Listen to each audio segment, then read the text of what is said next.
Okay बच्चों, तो हम अपने क्वेश्चन को पढ़ते हैं।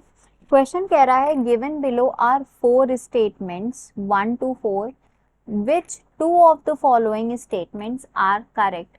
दिए गए स्टेटमेंट्स में से कौन से 2 स्टेटमेंट सही हैं। पहला है it is estimated that more than 70% of the world live stock population is in India and China. Second statement है maintaining cleanliness and hygiene both of the cattle and the handlers is important while milking, storage and transport of the milk and its products. Third statement है outbreeding is the breeding between animal of the same breed only. And fourth है crosses between different breeds are called inbreeding. चलिए बच्चों, अब हम लोग अपने की concept की तरफ आगे बढ़ते हैं और अपने की कंसेप्ट को जानने की कोशिश करते हैं। सबसे पहला पॉइंट जो हमारा की कंसेप्ट का है that is about live stock animals. ठीक है, लाइव स्टॉक एनिमल्स क्या होते हैं बेटा? लाइव स्टॉक क्या होता है? These live stock word use होता है उन एनिमल्स के लिए, तो they are animals which are kept या फिर दे आर केप्ट या फिर दे आर मैनेज्ड और इनकी रियरिंग कराई जाती है फॉर यूज। ठीक है, तो एनिमल्स विच आर केप्ट या फिर managed for our use, for our economical use, for our commercial use, तो ऐसे एनिमल्स को हम कहेंगे लाइव स्टॉक एनिमल्स। ओके, चलिए अब हम लोग आगे बात करते हैं अपने की कंसेप्ट के नेक्स्ट पॉइंट की तरफ।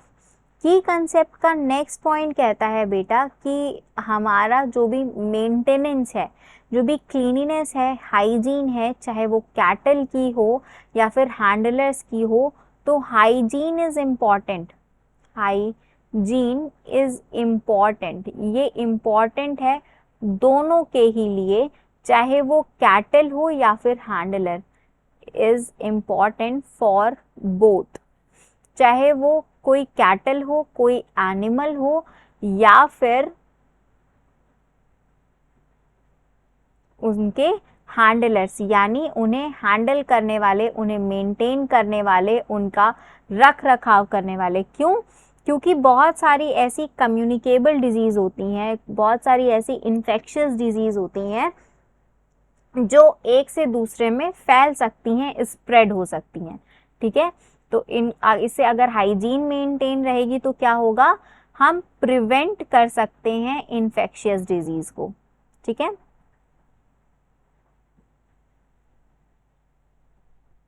ओके बच्चों, नेक्स्ट हम लोग अपने की कॉन्सेप्ट के नेक्स्ट पॉइंट, थर्ड पॉइंट की तरफ बढ़ते हैं और बात करते हैं आउट ब्रीडिंग की। आउट ब्रीडिंग क्या है? This is cross between the organism of same breed.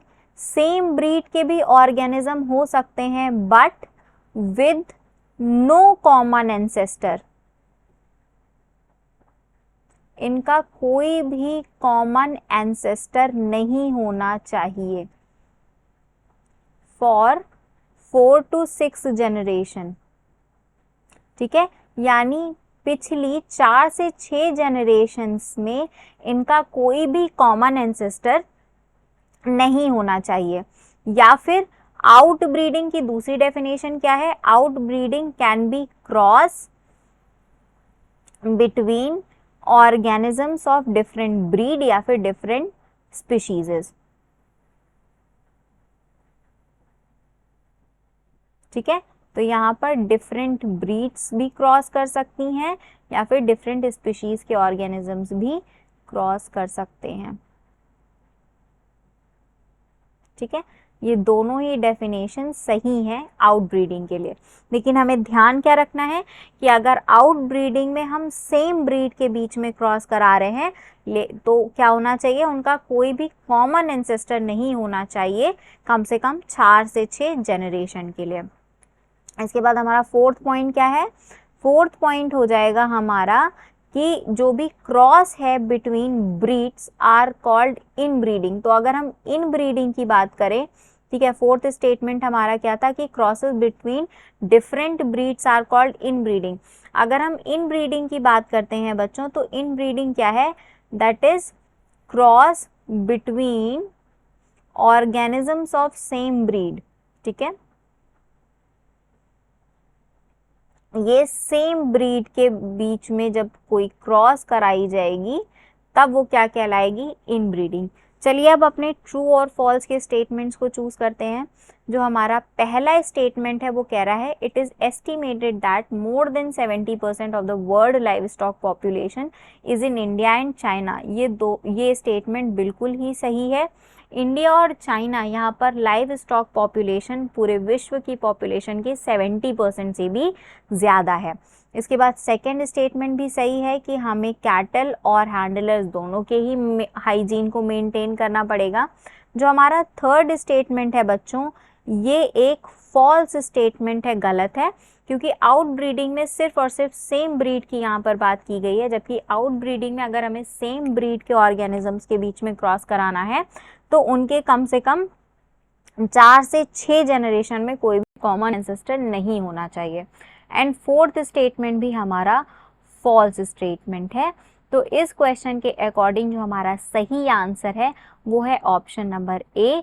जो करेक्ट स्टेटमेंट्स हैं which are only statement number 1 and 2। I hope आप लोगों को क्वेश्चन और एक्सप्लेनेशन अच्छे से समझ में आ गया होगा। थैंक यू बच्चों।